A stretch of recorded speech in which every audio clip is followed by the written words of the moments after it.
hello. Come on in. Come on in. This is your show host, Maxine Phillips McKoy, coming your way with the Life Strategy Show. Good evening. Let me know where you are watching it from. Are you in Raleigh? Are you in what part of North Carolina? What part of the world are you watching this from? It would be nice to know that you are here. I will be checking the chats. I will be checking the comments to see who's let me know that they are chiming in and being a part of the conversation. Let's get started. I'm excited tonight about my guest that's going to be on here. But you know, the show is called Life Strategies for a reason. And that's because the individuals who come on talk about the strategies that they have put in place during their lifetime that has helped to propel them where they are today. Levelless is a part of my life strategy. Oh, I started out as GAMS Unlimited, but there's a division of GAMS Unlimited, which is level less. And level less is all about knowing your worth, advocating for yourself, and succeeding on your own terms. And see, we work with adults in transition. I mean, we're talking about unemployed, underemployed, those who need to be promoted but have not yet been promoted, or even unsure how to become promoted in the current job that they're in the roles and responsibilities that they are doing. And also, what about pre and post retirees? Well, you need to be able to repurpose those skills that you've been doing that, because I always say career is a lifetime, but life is a project. A project has a beginning date and an end date, but it never fails that when you see those dates, you always see a dash. That dash is who you are. That dash is your achievements. That dash is everything that you've been doing during your lifetime. That dash is a part of your legacy. And see, we even work with high school students and college students. And the way in which we work with them is because many times, think about yourself when you were a high schooler, maybe 14, 15, 16, 17. Were you sure about what direction you were going to take? What career path, what profession that you were going to go into? Majority of the time, we did not. Now, there are some who do, and I applaud them. But for those who don't, and for those who are stuck, and for the parents who are unsure how to help their teenager or how to help their young adult who's in college and unsure what degree plan to go for, or what even, the profession. What about military? What about working for someone? What about you just regular employment, right? But what about if you do want to pursue the educational level? But you also need to understand what direction you are going to take, and that direction needs to be complementary to what you do every day in your God given abilities, natural abilities, innate abilities. However, we define them is what you do naturally every day. And therefore, that's your sweet spot. Many times it ends up being your passion and a part of your purpose. Well, we have a person here today, and his name is Marc Lee. Marc Lee is the executive producer for Pod TV. That's right, Pod TV. And that's what we're on right now is Pod TV. We're on live, Facebook Live, but it streams to Pod TV Live. It streams to Roku Live. It streams to Amazon Live. It streams to, we are in at least 200 countries. Ladies and gentlemen, 200 countries. And the gentleman that I am about to bring up makes all of this happen. That's right. Marc Lee, the executive producer, and he has his own company, Lee Entertainment. Come on down, Marc. I can't wait to have this conversation with you. I'm looking forward to this conversation. You actually said something that really resonated with me, Maxine, and I've actually talked to a number of people about this because one of the life strategies that I oftentimes talk about is something that you just mentioned, which is career versus job. And I know that when it comes to media and when it comes to things that have to do with event planning, I consider those more careers. And we do know that sometimes there are things that happen in our lives that we sometimes have to have jobs that pay the bills, and that is where I differentiate, because sometimes you will take work, and there are times that I've worked for Measurement Incorporated, even the Hayti, even though I love Hayti dearly, that fits more in the job aspect than the career aspect, because career is something that I have a deep passion for, and you were mentioning about those passions. So as a youngster, a young kid of preteens, I didn't know that I was going to go into journalism, because that was the time of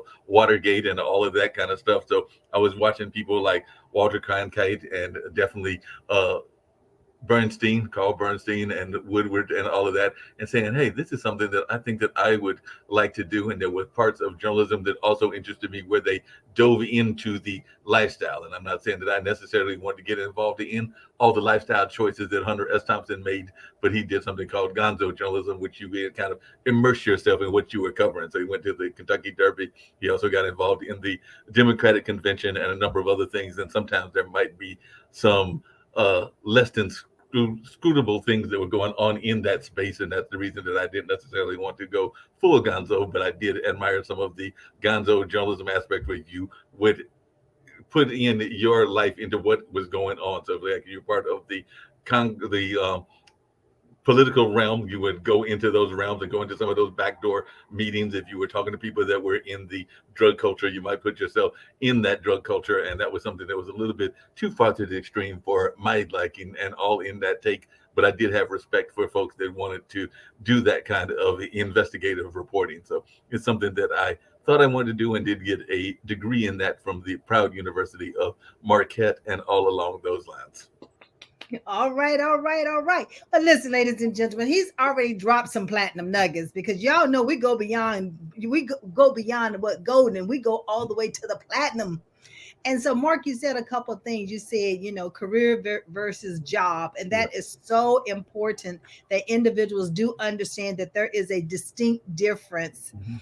And that career is a lifetime. Right. But isn't it awesome that you've landed on that sweet spot, Right. that you have a love for what you're doing? And the thing about it, that if I'm not mistaken, I heard you say you determined what direction you were going to go, because there are several different options you had out there, Oh yeah. but you knew some of them were against your morals and your values. So you chose the one that represented what you had a love to do. Yeah. Speak a little bit about that. No, there's no doubt about that. Like I said, even in the journalism field, there were people that might do what used to be called the yellow journalism, which is kind of a type of investigative reporting that is not that favorable in the journalism space, because it's kind of the slanderous kind, and it's kind of the stuff that we even see to this day in the social media. So I knew at a young age that that was not the kind of reporting that I wanted to do. I definitely did not mind shining light on people that were doing negative things, be that folks that were corporations that were doing negative things, and other folks that were doing negative things. But I didn't feel that you needed to necessarily slander or do some of the negative aspects of what was going on. So that's why when I first learned about yellow journalism and some of that sensational journalism, I was like, no, I definitely am interested in the journalism field, but I don't want to go in this type that is a little bit too much on the sensational side. Right, right. And that's so important, that at that age you were able to make that discernment, and you knew Mhm. exactly. But there are so many young people and our youth, between 14 and 19, that's coming out of school. They can't always make those kind of Yeah. decisions. And that's why we need mentors such as yourself. We need parents that's taken an active role in their students' lives, in order to help them make those informed decisions. So No, and again, that's I admire that. one of the things I was going to add in terms of those life strategies is that, as I told you before, I was fortunate to have folks that are part of that generational wealth, that generational knowledge. So Right, definitely, I have some folks that are part of my legacy that I am kind of standing on their shoulders, because I have mentioned on this show, as well as other shows, that my parents started a radio station in rural North Carolina because they were fans of jazz, fans of blues, fans of all our right. voices being heard, and they were like, they're not hearing those voices heard. So when I was a preteen, they went through the process of starting a radio station with no radio background. My mom was trained as a guidance counselor. You're talking about people that guide our kids and everything. Mom was trained Right. as a guidance counselor, and dad spent some time in the military, in the Air Force, and also was involved in the civil rights and was trained as an engineer, but not as a radio engineer. So that is some things that I saw. And then, as I mentioned before, my grandmother actually there in Raleigh started the first African American library there in Raleigh because she literally saw a need for our kids to get the same kind of library service that other kids were getting. So she literally knocked on doors and raised the money to start Richard B. Harrison, a library that still exists to this day. And there's even an entire collection named after my grandmother, Molly Houston Lee, that even exists at that library, even as we are speaking. So that's some of what I am proud of, is my own family legacy. But one of the things that I'm always about is building on that legacy. Wow. So being proud of the legacy, but also finding your own niche and building onto what they set the groundwork for, and all along those lines. And I'm not the only one. My younger brother does a lot of work with at-risk youth and does a lot of work in that space. So we are definitely sitting on the shoulders of some great folks, but we are also building our own legacy. And even dad, and to some degree mom, will sometimes tease that when they get out and about, they are having their own legacy, but they are sometimes saying, having some of their friends say, "Oh, so you're Marc Lee's dad," and all along those lines. So like I said, they are proud of some of the legacies that I have built. And while dad is a well-known artist here in this area, he is also following and proud of some of the things that I am doing. So we know Father's Day is coming up, so I'm definitely a lover of both my dad as well as my mom as well, because she just recently celebrated her 81st birthday, and dad is going to come up on 83 and still active, very active. Like the dad's birthday is actually 2 days after Father's Day. So that is something else that goes on in my life, as well as that family legacy, but also maintaining that heritage and that connection to the family. Wow, Marc, you just gave us a nice generational a line of, the hierarchy is how I look at it. You know, And you talked about your mother and your father, and they went into the radio business, mhm. having no experience, in that particular field. But Marc, what you just shared was the fact that when I talk about those innate abilities, those everyday abilities that you do, that you were born Mhm. with, that nobody had to teach them to you, you just gave us an example of that. Right. Because that's what your mother and father did. They used something that was already part of them, their DNA, Mhm. in order to move forward with that radio station. Right. They didn't have to have the formal training. They didn't have to have a piece of paper. All they had to have was that desire, and then it kicked in. Right. That everyday natural ability just kicked in that they were born with. Right. So that example, I love the fact that you gave that example, because I could piggyback on it and Mhm. show individuals and help individuals to understand that we all have everyday natural abilities that we use. We just don't even think about them. Yep. You don't even think about them. But how awesome would it be that we start helping our 14, 15, and 16-year-olds to understand those abilities, to discover them, identify them, or even confirm them, so they'll know what direction they are to go?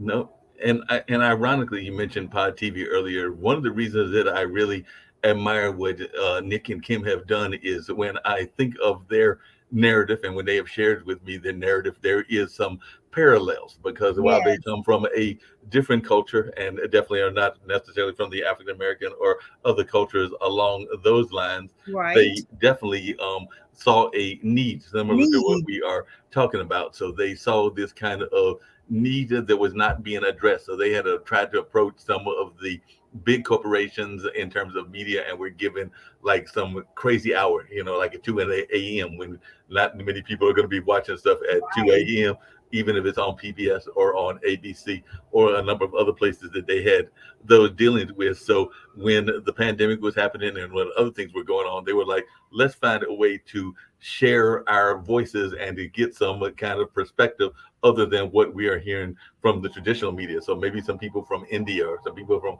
Australia, some people from Spain might have some perspective that we don't necessarily have. So let's create this network, which was originally IBM TV and now is Pod TV, so that we can share some of these stories that people might not be knowing what's going on. Because if you remember when the pandemic happened, it was in other parts of the world before it got to us and That's all in right. that space. So they were wanting to inform people about what was going on and to share some of this knowledge that was out there. And there was all kinds of different theories that were being debunked even on some of those Right. early shows that they were part of. So while Nick comes from the world of being a pension attorney, and while Kim comes from the world of being an engineer, and I know you've had both of them on your Right. show, they definitely felt that this was a opportunity to build something that was not as cookie cutter as some of the other ones were in that way. And they've offered a lot of voices. I know they've given you a voice, they've given me a voice, they've given Sharon Campbell and Billy Graham a voice, they've given definitely Coco McMillan and Jacoby and a number of others a chance to talk about things that they are passionate about. Well, you just said another mouthful, Mark. These platinum nuggets you're dropping. Ladies and gentlemen, I hope you all are catching this, because what you just said was the fact that Kim and Nick saw a need, Right. and that need existed especially during the pandemic. Mhm. I was already out there doing a live Facebook live, but I never had I would at that point I did not have the reach. Right. Once Pod TV and once Kim and Nick and yourself gave me an opportunity to have this platform, yes, I immediately jumped at it because of what you just said. The need was there. Mhm. And I started mine because I wanted to help individuals to become unstuck when it Right. came to the careers, when it came to work, because they were being laid off. I mean, by the thousands. Right. They were losing their jobs, and some of them were walking off the jobs. And Mhm. how do you repurpose those skills that you already have? You're not going to lose them, but Right. I wanted you to understand how you can use them in another arena. And so I came on doing career strategies, is what I called it at that point, because it was all about how do we get them back to work.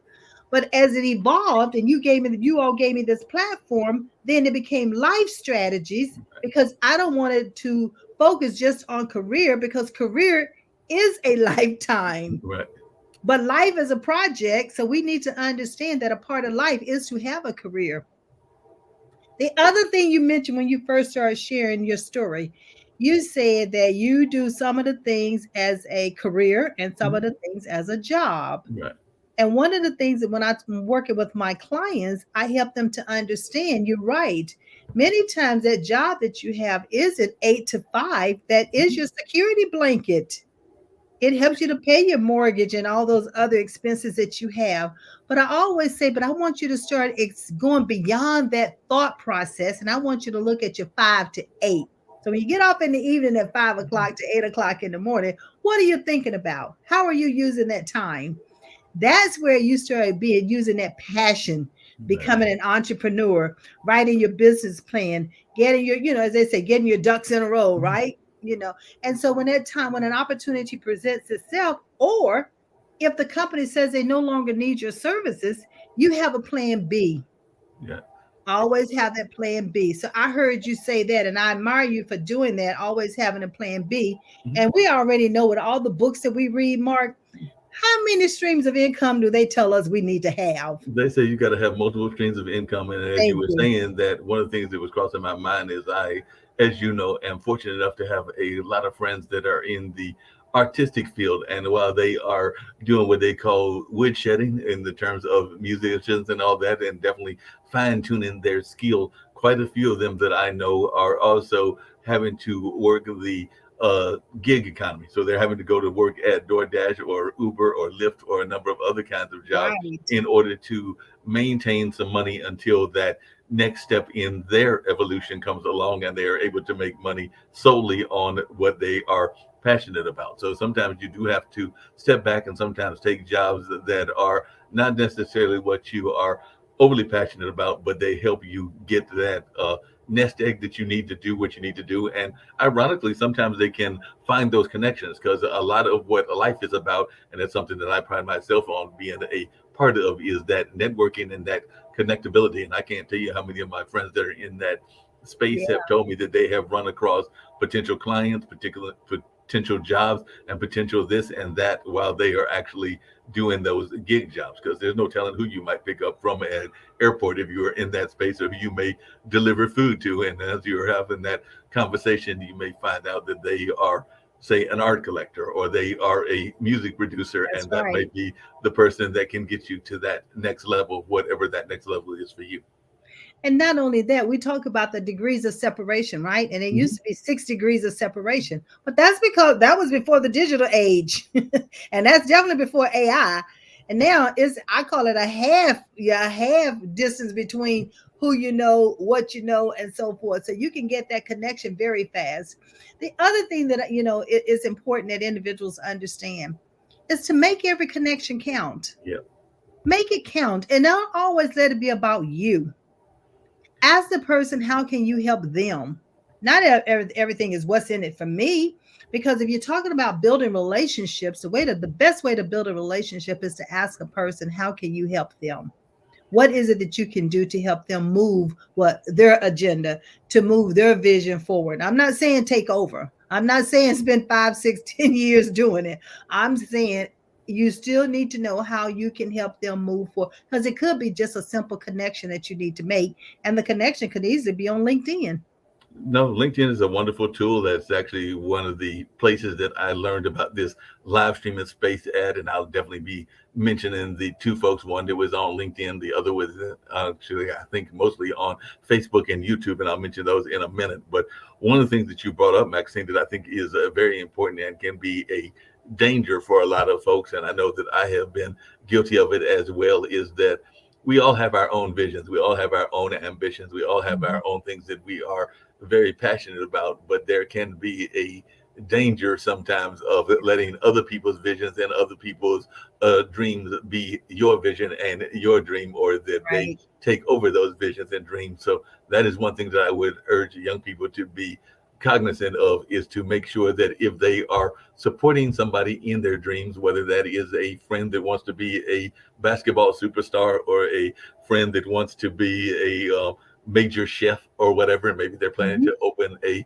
restaurant, that while you can be supportive of those ambitions and those dreams, make sure that they fit in with your plan as well. Because I do think that sometimes we can get so absorbed in the other person's plan that we don't necessarily pay enough attention to our own plans and our own ambitions and all along those lines. So that is something we also have to be very cognizant of, is to make sure that it's all right to support friends in their dreams and ambitions, but at the same time, you have to be aware of what your own dreams and ambitions are, and that you are not um, letting their dreams and ambitions dictate yours Yeah, or deviate, or or cause deviate. you to deviate from your own visions, and aspirations. So it's so, and just do a litmus test, as to say, just test it to say, is this in alignment with the vision in which I have for myself, with my brand or my company or whatever it is that you've been given, your passion and your purpose. Is this in alignment? And if it is, how much time is it consuming? Right. How much time are you actually spending? So that will help you do a little easy test starting out. The rest Yeah. of it is, you just have to, as they say, tread the water lightly.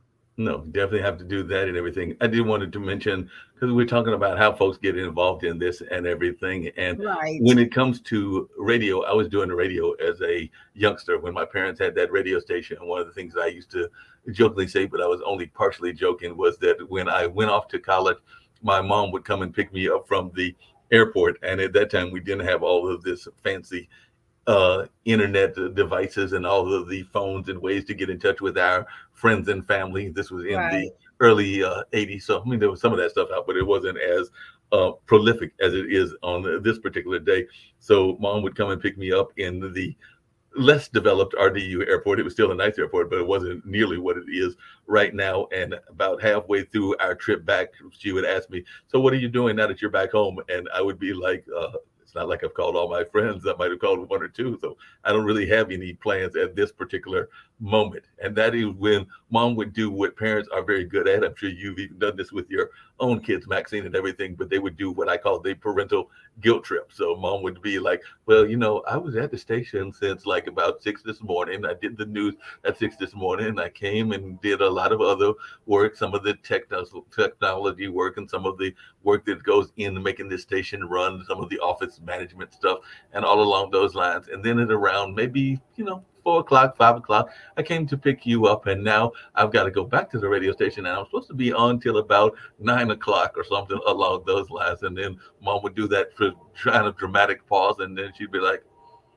so I've got a better idea. How about I drop you off at the radio station? A lot of your friends are already there and everything, and you do the feature and show and maybe one or two of the other shows. And then by the time you come home, me and dad would have food and everything else prepared. But I think we'll just drop you off at the radio station and let you have the moment of shine and everything in that space. Because she had a 12, 14-hour day. So I got to be the break as I was coming back home and everything, and I definitely enjoyed it. And it would sometimes do Let's Rap, which is our early hip hop show, and would hang up with some friends that have gone on to some fame in the radio world and other places. But yeah, there was a little bit of that parental guilt thing going on.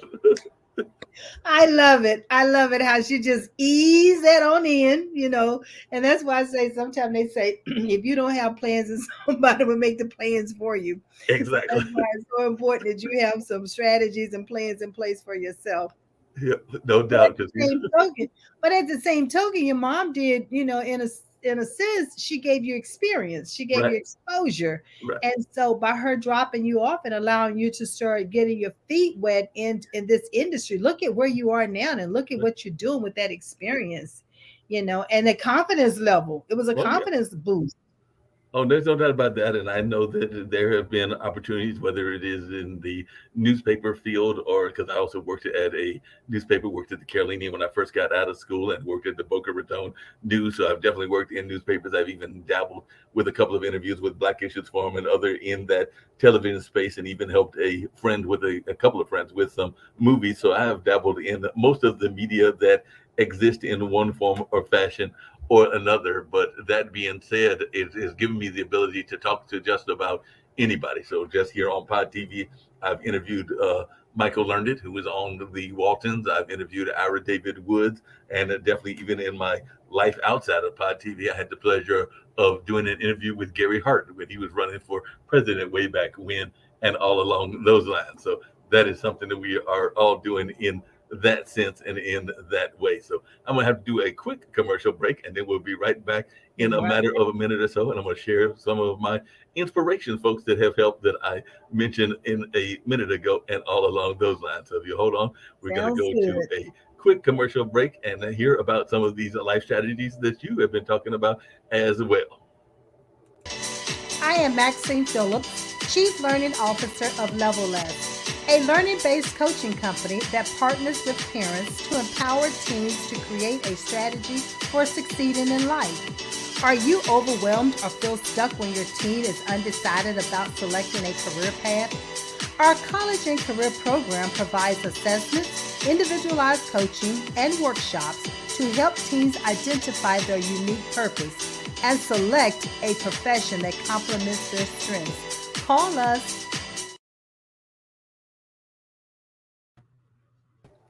We're Well, back. I'll tell you what, Mark is just dropping some platinum nuggets, ladies and gentlemen, and I trust that you are picking them up. Frank Jordan has said, great show. Thank you, Frank. Frank is one of our, hey, he comes on quite often and he talks about Black history, Right. which is phenomenal. But, Oh yeah, definitely. Frank has done some amazing things in that space. What I was yeah, going to share with the listeners that are watching the Life Strategy Show is that sometimes the life strategies can come when we are least expecting it. So, like I said, I've done radio. I've helped with the creation of North Carolina Central University's radio station in its early days with Donald Baker and with some of the other folks, including Jerry Carter and some of the others that were in that space and everything. But through that is how I first got introduced to podcasting. So I definitely knew what podcasting was and how podcasting was done and everything. But there was a young lady named Ty Jones and everything. She was actually, I think, one of the godchildren of Jerry Carter, one of the program directors. And she was like interested in this podcasting space because it was something that many people were getting in. There are thousands, if not hundreds of thousands of podcasts throughout the world. And she was like telling me and others, let's have our own podcasting show. So that started off as Straight Talk with Ty Jones or something along those lines. And then eventually there was some differences as to how the show should go, because she was more into the entertainment aspect of things and all Right. along those lines, and we wanted to be more hard hitting in that sense. So, with that being said, she then said, "Hey, let's go create our own show in this way," and so we started what became Straight Talk with Dean and Mark after Ty had shifted away and gone in her own separate direction, and that is still on the air, even to some degree at this particular time, and all along those lines and all in that space. So definitely that is something that we were glad to get involved in. And from that came more of the live streaming. And I first heard about live streaming from watching a show that was, you're gonna get a kick out of this, Maxine, but there's a guy named Srinivasan that literally to this day will read the New York Times and will have guests on that talk about what is happening in the New York Times. And he is a PR person out of New York. So I used to be an avid reader and avid fan of his, and that was on Facebook and YouTube, and it's still on Facebook and YouTube. And he'll have guests on that are everything from authors to a number of other type of people in that space. So that was one of the first live stream shows that I did. And then I started meeting others like Brian Shulman, that does Voice Your Vibes and What's Good Wednesdays and Shout Out Saturdays. Voice Your Vibe is his company. And Tim Sohn, who is up there in Pennsylvania and does a lot of shows around health and things in that space. So I've seen in these amazing live stream shows, which is like the video version of the traditional audio version of podcasting.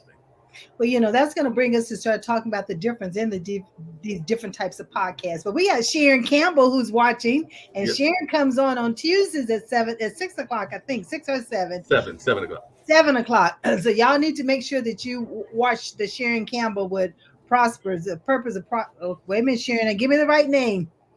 Plan to Prosper. Prosper is the name of her show. So be sure to come on Tuesdays and watch Sharon right here on Pod TV. So, Mark, as you were talking about the different types of podcasts, because I know when I first started my podcast show, I was just with the Facebook Live. I say just because I didn't know anything different at that time, and it was started during the pandemic. But help us to understand now, how can, first of all, how can individuals get into podcasting, and then secondly, what would be some of the strategies that you would like to share with them? Well, there's a couple of ways that folks can get involved. Facebook Live is still an amazing way to get folks involved. I do know some folks that are still doing YouTube lives and things along those spaces. Of course, there is opportunities even here on Pod TV, even though many of us that were in the initial stages have been grandfathered in. But, Pod TV is a profit-making venture for the founders and all of those lines. So they are going into more of a paid model and all in that space. So they're definitely looking for a more of a paid model. And so there will be some of the newer shows that will actually be paying a set fee in order to have some of the access and all along those lines. So that is something that is changing. Another thing that is changing, but you don't have to worry about that, neither does Sharon, is that a lot of folks have been frustrated by the nature of social media. A lot of people have not been happy with Facebook or even YouTube or LinkedIn. So that being said, they are looking at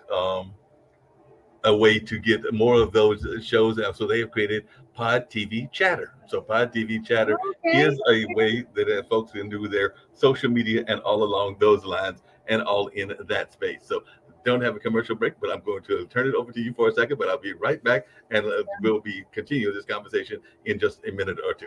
Sounds good. Well, Mark is going to be sharing exactly the difference between the digital type of podcast and Spotify, and how best to get yourself set up, maybe even some kind of equipment that you want to make sure that you have on hand so that it's a great experience for your audience. I know there is important that you're able to post your upcoming guests so that individuals will know who's going to be on, and also engage the guests, because we like to ask questions and we want you to be part of the conversation.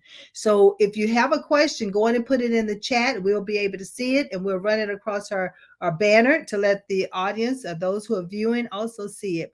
Know that, Pod TV is able to stream to we're in 200 countries. So when you looking at a pod area, you want to make, a podcast, you want to make sure, where is it actually landing? This information we're sharing with you today Not only is on Roku Live, is on Pod TV Live, is on Amazon Live, is streamed to 200 countries, is right here on Facebook Live. You have an opportunity to come back and view it. The thing about it is that individuals need avenue. They need awareness. They need information. And they're going to take that information and internalize it and understand how best they can use it. We're delivering the information, but once we deliver the information, you, the audience, will take that information, internalize it, and then determine how best to use it.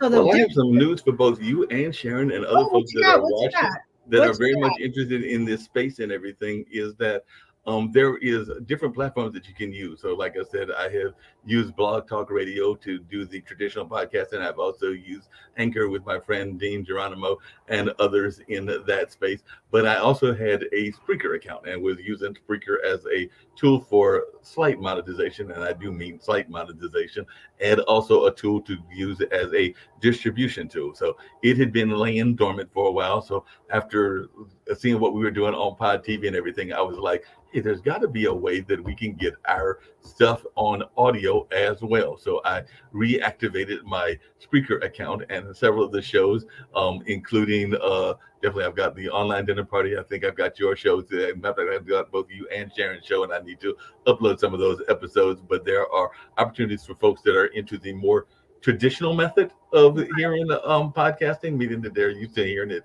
on their car or in their audio format and everything. So right, this is an right. opportunity for them to hear this and not necessarily only have the video version. So that is something that is going out and is definitely happening. It is a process that I have to download them and then re-upload them and all in that kind of space. But everybody has got multiple episodes up, and we'll be getting more multiple episodes up in the next several days and all in that space. So folks can go back, and if they go to Spotify, if they go to iHeartRadio, if they go to Deezer, and believe it or not, there is a platform that is in India called GeoSaban, so they might even hear you in India as well. So there's an opportunity that you may be heard in India, because that is a podcasting network that also picks up other podcasts from around the country and around the world. Well, see, that's why, it's evolution, right? It, Right. it continues to evolve. And that's what digital, it gives us the opportunity to do. I mean, this is a digital age, we've evolved, and so what I also like about what Nick and Kim does is that they're always looking at new avenues. What can we do to improve the I call it the viewing experience, because you want them to have a smooth experience. You want them to be well informed. You want them to be able to have a variety of things to offer individuals. And if I'm not mistaken, Mark, is it 24/7? They Yep, can go out there 24/7, and watch this 24/7. at any Yep. point and any time. When you go to podtv.tv live, you're going to be able to watch all of these episodes. You do have to scroll down to get to what's going on at that given date and time, but it's okay. And even that's changing with the social media site, because there are a couple of places that you can go and literally click on that particular site and see what is airing. As a matter of fact, I know right now that what we are doing is airing on podtv.tv and also airing on Pod TV Chatter as well. So that is the social media site. And I want to say that Kim is trying to roll that out in July as a fully functional social media site. Right now, it's all in beta stage and all in that space. But just so people can understand the vastness of the popularity, and it's something that I had heard before, but we're in all these various countries, but as of this year, they are saying that there are, you ready for this figure? Come on, come on. 464.7 million podcast listeners globally as of 2023, and it's predicted there will be around 504.9 million podcast listeners worldwide by the end of next year. So I want y'all to get that figure again, 464.7 podcast listeners globally. So that's how many people are actually You listening. have to, yeah. If I don't know if you're able to, then type that in there and run it across the banner, because I think that is phenomenal information. So Kim and Nick, listen, we thank you for doing what you're doing. We thank you for allowing us to have this platform to be able to share this great information with local, national, and international, the world. You're talking about 200 countries. I mean, that's a blessing in itself. So that's why, when we invite our guests to come on and be I call everybody my special guests. Right. It's beautiful to be able to share with them all the different areas and all the different places in which this information is going to be seen and heard. And we have Paulette Austin, who's just chimed in. Paulette, thank you so much for listening.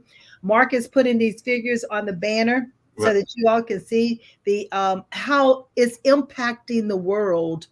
It's impacting the world. So we call it podcast. I call it a TV show, but the whole objective is to communicate this, get this information out there so that individuals can hear it. They know that they're not alone anymore. It's about improving our mental health as well. We Right. have places that we can go and we can listen and we can get tips and techniques and recommendations, and we can see that it has worked for someone else. So some of the things we can try for ourselves. You mentioned that earlier today. I did one of the shows that not just produced, but that I host as well. So I actually did the radio show with Marc Lee, which is the one that is on Monday nights, and they actually came with that name, meaning the folks at IBM TV, as it was known at that particular time. And then I came up with the other one that I love dearly, the title, which is the Online Dinner Party Crusher, because I was like, Like if that. you had a group of friends that didn't know each other and you invited them in for a social environment, kind of the old dinner party that you would hear about in old movies and everything, what would it be like, and what kind of interactive conversation would you have where people of different backgrounds meet and are connecting and learning about each other? It can be some very fascinating conversations. As a matter of fact, I know that there was a time that I had a theater person on with a tax accountant, and ironically the tax accountant used to be in the theater when he was a young man, and of course no theater can exist without having some financial background. So that was some of that cross conversation that took place in that episode. There was another time that there was a woman who unfortunately had lost her husband to homicide, but there were other guests that were in the theater world, and some of them had had some horrific experiences as well in their own lives, and there were some Right. shared stories on that show as well. So a lot of times the things that are going on are in that space. By the way, that's another figure that folks may be interested in. There are around 150 million podcast episodes, averaging 50 episodes per podcast. So that is how many. It's a very Wow. crowded market. But one of the things that, as I mentioned to you earlier, when I hear people talking about podcasts, and most of the time they are thinking about being a content creator. And that is what I am a big fan of, and all in that way, because I think that sometimes, not saying all, and I'm not saying that you don't want to pay attention to aesthetics, but I do think that sometimes we get too caught up in the aesthetics and not enough in the content and the quality of the content. So a lot of Right. times when I bring on guests, or when I am talking to guests, or when you are talking to guests, I am oftentimes amazed at the quality of information that they're getting. Some of these life lessons that we've been talking about Yes. on Yeah. this day. And if you can definitely want the right lighting, the right mic, the right this and the right that. But I think that that is a secondary, at least in my opinion, to making sure that you have quality content. Because without quality content that folks want to listen to, all of that fancy equipment and all of that money that you have spent on that fancy equipment is to a waste in some degrees. Because I think that you have to have the kind of content that people are interested in listening to. Yeah, and that's one of the reasons why when I did the career strategies was fine, but that's one area. But when I went to life strategies, it broadened the horizon. I mean, there's no limit on the conversations that we can have because a lot of things fit right into our life journey. And so when individuals come on, they get a chance to tell their stories about where they started and how it has evolved and where they are today and the techniques that they used and the hurdles that they had to overcome. Because sometimes people think it's just happened overnight, and the answer is no, heck no. It did not happen overnight. Some people have been in business for 20 years and you finally got that breakthrough 5 years ago. So sometimes patience has to be a part of when you start producing a podcast.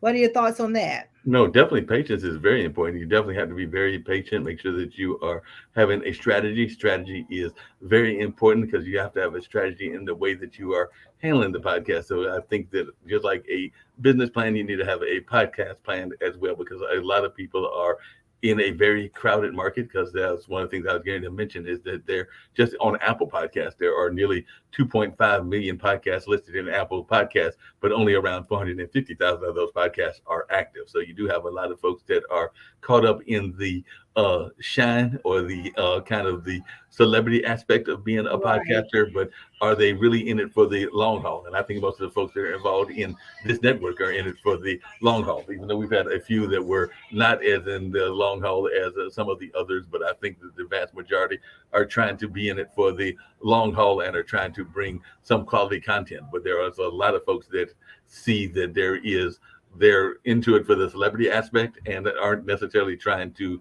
bring as much quality content as they can, and that is why a lot of them fall by the wayside. Because if you are going to be in it for the long haul, you will realize that you've got to produce quality content. I mean, you produce stuff on a weekly basis, and I actually produce multiple shows on a weekly basis and all of that. So if that is a level of that commitment that folks have to have. So if you're going to be into it, you have to be committed to being in it as well.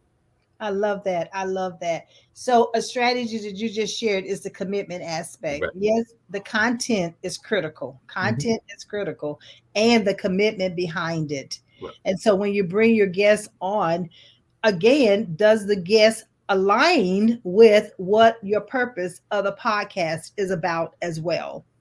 And the only way so many times to know that is that you have that pre-conversation with the guest so that you know it's an alignment. Yeah. And a lot of it is also very much, some people would think that it's only for young people, but I do know some folks that are even in the older set that are listening to podcasts and listening to some of these social media outlets. And it can also be a great way to align with the causes that you are part of. Because as I mentioned before, one of the events that I was involved with was one that dealt with leukemia. So Tim Stone was a leukemia survivor, 20. and he did a podcast in that sense and all in that way. So he did actually a podcasting marathon or telethon type deal, Right. and that lasted for about, he actually did two of them, but one of them lasted for about a week, and it was podcasters from around the world that literally Ooh, become it, and nice. helping him become man of the year in the area that he was at, which is in Pennsylvania. So I was one of those podcasters that participated in that. Others did as well, but definitely I was a gentleman from Alaska. There was a gentleman from England. There were a number of folks that participated worldwide. Oh, so that's just most of Mark, what you just shared with us, different ways that you can use podcasting as well. So yes, we're here right now and we're having a one-on-one conversation, but there's other ways. You just talked about the dinner. You Mhm. know, I've done the birthday gatherings, I've done an anniversary gathering, I've done, a launch gathering through a podcast. So there are different ways that you can use your podcast. It's up to you. Be creative, be innovative, think outside the box and also look at how can you help? How can you help individuals who watching your podcast? What can you do that I love the fact that you talked about you solving a problem. Mhm. What problem are you solving? Now I Yeah. know when I did my 10th year anniversary, it wasn't about solving a problem, but it was about showing what we had done, the achievements of what has transpired in those 10 years. Because a lot of time people are not in business for 10 years. Right. Many times you don't even make it for 5 years. So when you make it for 10, you definitely want to be able to show what has transpired and the people that you have helped. Oh, no doubt about that. And there's also some very interesting statistics that are out there in reference to podcasting and how the podcasting world is going. So I was actually going to share one of those as well that our listeners may be interested in, including the income. So definitely some people may be interested to know that 40% of those that listen under the age of 55 listen monthly, and 67% of podcasts and Zoom an audience between the age of 18 and 44. So a lot of the podcasters are definitely in the younger age range. And this one I found very interesting. 45% of podcast listeners have a household income of over $250,000. So imagine what that is saying to folks that are in the business world that might want to have a product to sell, because these are folks that can definitely afford something if their average household income is $250,000. So that is almost half of the podcast listeners have a household income of over $250,000. So that is definitely something that is the reason that a lot of people are looking at avenues like Spotify and others that can have them sell their product as well, because these are folks that literally can buy the product also. Yeah, and when you're talking about the new technology that you're having right here in your hands with Pod TV, now that you're talking about, you can do the audio, Mhm. and then the audio can then be uploaded to Spotify. So there's still different ways that you can use that same information without having to re-record or redo it or have another segment in order to make it happen. So you're repurposing the material and the content, so which is phenomenal. It is absolutely phenomenal. No, there's no doubt about that and everything. So those are just some of the amazing things that are going on in that space. By the way, I don't know if you knew this, but they're saying that 68% of podcast listeners are more likely to have a postgraduate degree. So they don't even just have a regular degree, but they've got a postgraduate degree. And 74% of podcast listeners, and you'll love this since your show is about life strategies, listen to learn new things. So they are listening to try to get new information and new things that they might not have been aware of. So they are listening to these various podcasts so they can learn a different perspective, a different kind of avenue or something that they didn't know. And I do know that there are some people that even listen to podcasts to learn new skill sets and things Yeah. in that space. So there are a lot of folks that are using these podcasts for a variety of ways and are finding some amazing avenues to make these podcasts relevant to them, but also relevant to their audience as well. Because a lot of time the people doing the podcast, it is a problem that they have identified, and Mm-hmm. they want to be able to bring a solution to it and not just see the problem and not do anything with it. And then the other one is about self-development, Right. because I'm like a sponge. I'm all the time wanting to learn. And if I run across a podcast and it piques my interest, I stop immediately and listen to it and then take notes. So that's why I tell everybody, bring your pen and paper with you so that you can take notes, because the whole objective is learning information is to implement it and to apply it. So that was needed as well. Definitely that is what is needed big time. You got to have those kind of systems going on and all in that space. And there are a number of newer tools to try to get folks involved in the podcasting world. One of the things that me and Nicole put together was this idea of Max Distro, which is trying to help people learn more about podcasting and even ways to get their podcasts out there, because there are a number of ways that podcasts can be gotten out there and can be reached in that sense as well. Oh, so are you talking about marketing, advertising? Marketing, advertising, making sure that Okay. the podcasts are heard in the various avenues and all in that space. Especially with their target market, Right. because we always talking about your persona or your avatar or your niche. So it's important that once you get the content and you got the podcast going, then how do you get it to the right audience so that they can hear it as well? It is the word of mouth. Is just some people help you to spread it, and some people put it on their Facebook page or LinkedIn page and help you to promote it. But also, I love what you're just saying, because there's some other things that you all are bringing forth that will help us be able to put this information in front of the right audience so that they can hear it. Yeah, definitely. And there are new ways that people are doing that. Like I said, I know that they're talking to a group of business ladies. I think they're out of New York about bringing a business style show to the network and all in that line. So that is part of that new model that they are trying to put together, of having some people that are interested in having their content put out there. Ironically, that was one of the conversations we had earlier today, because we had a guest on that had a patent and everything, and some people were trying to figure out whether they would be able to do a show that revolved around their patent, and whether they had resources to pay for that tool and everything along those lines. Yeah. And at the same token, you're talking about patent and you're talking about copyright, you might be talking about trademark. That's something that, Mark, that we have to take into consideration. If you're going to put that information out on a podcast, it's out there. And so if you're going to copyright it, then you need to have already had it copyrighted before you put it out there, and make notation that it has copyright rights to it. Same thing with trademarks, same thing with patents. But if you put it out there and you have not done any of those things, then you're leaving yourself open. Yeah, no doubt about that. And that's one of the interesting things, was that a lot of people had been looking at podcasts, including music podcasts. And I know that there have been a couple of music podcasts, including some that I have been involved with, that are learning that you have to put some notice out there that the music is, you have the right to the music, and that that is music that can be used. And a lot of times the the kind of tools that are out there, whether it's YouTube or whether it's even Spreaker or Facebook, they want you to provide evidence that that is your music and that you have the rights to do that. I actually just got a letter recently from a Spreaker because there was a show that was R&B oriented and there was another one that was kind of more well, both of them were R&B oriented in that space, but they were definitely saying that they needed a document from the musicians and others, making sure that that was actually approved in order to be shown. Otherwise, you run into some of these roadblocks that are out there as well. So people definitely need to be aware of the roadblocks and be cautious of those roadblocks as well. I know that a number of the shows will run across the banner that there is the music is not being used for commercial purposes and nobody is making any profit off of this. And that is oftentimes a tool that people can use that is effective and can be efficient. It's kind of almost like the poor man's copyright in the sense that if you make that public and you do that on a consistent basis, it will sometimes stop certain folks from going after you, but it won't stop it all the time because there are times that they will still go after you for one reason or another.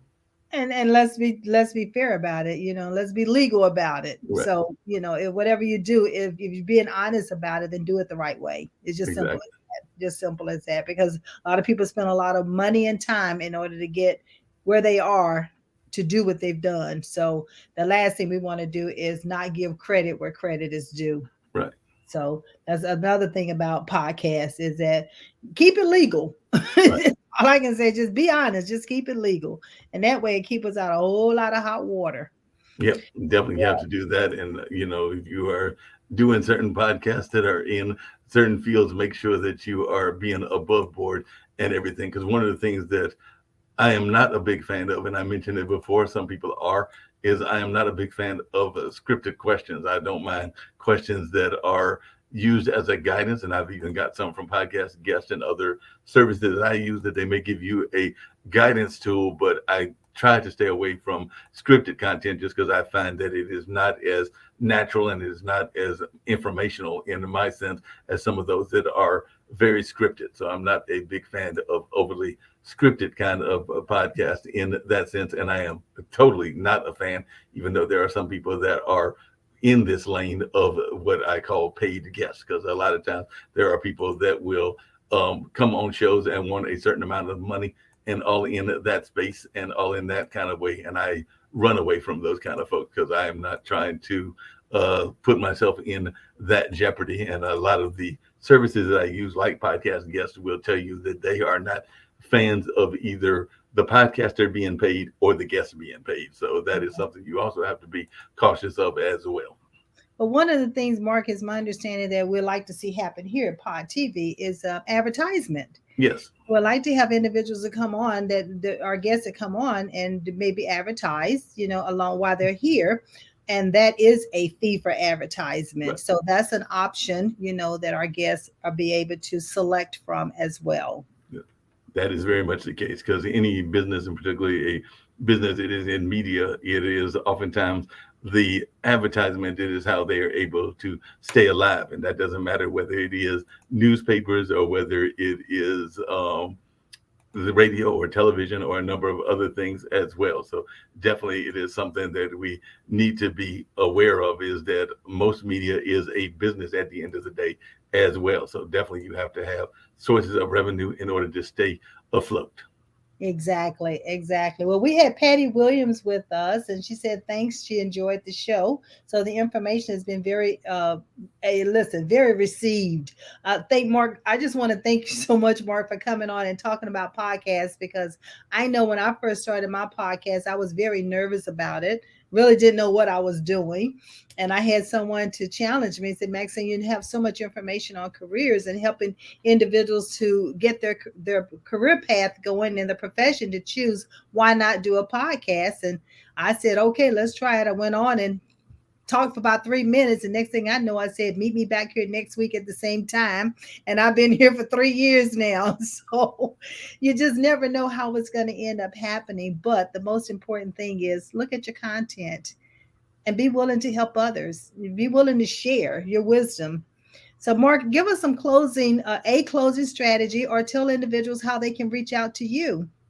Oh, definitely. If they want to reach out to me, they can definitely reach out even about opportunities in the podcasting lane or in other lanes by reaching out at bluesradio@gmail.com. That is the primary email that I use, and all along those lines. And I would definitely be willing to have those conversations and everything. And then, of course, we'll walk them through the process as to creating their own and all in that kind of space. And of course, as several friends of mine have told me, consulting is something that you have to get some monetary for as well. So definitely I can do an initial conversation, but after that we'll have to talk about strategy calls and all along those lines. But definitely it is something that I am open to having those conversations, but we can have an initial email and all in that space of 15 minutes or so. And they can also get on my Calendly if they're interested in that. Is calendly.com/blues radio, since I do have that blues background as well. So if they want to go to calendly.com/blues radio, they can definitely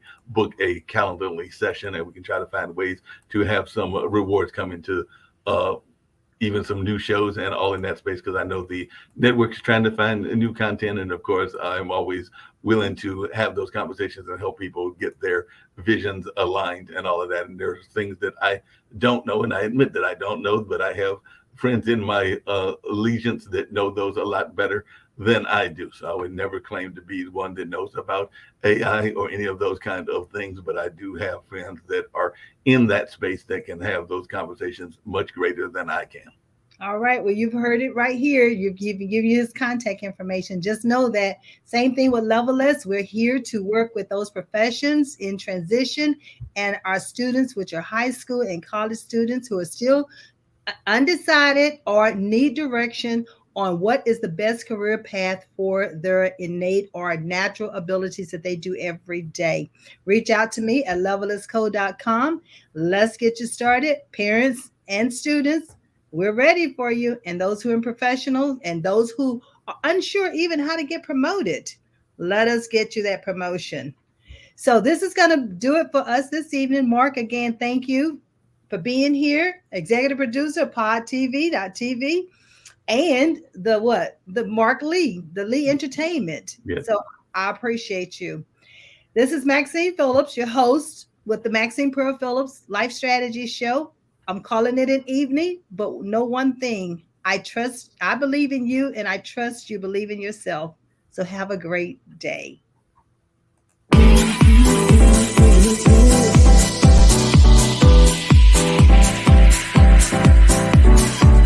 Me to dance, taking a chance.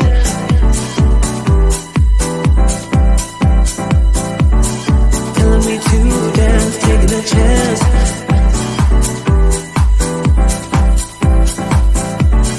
Telling me to dance, taking a chance.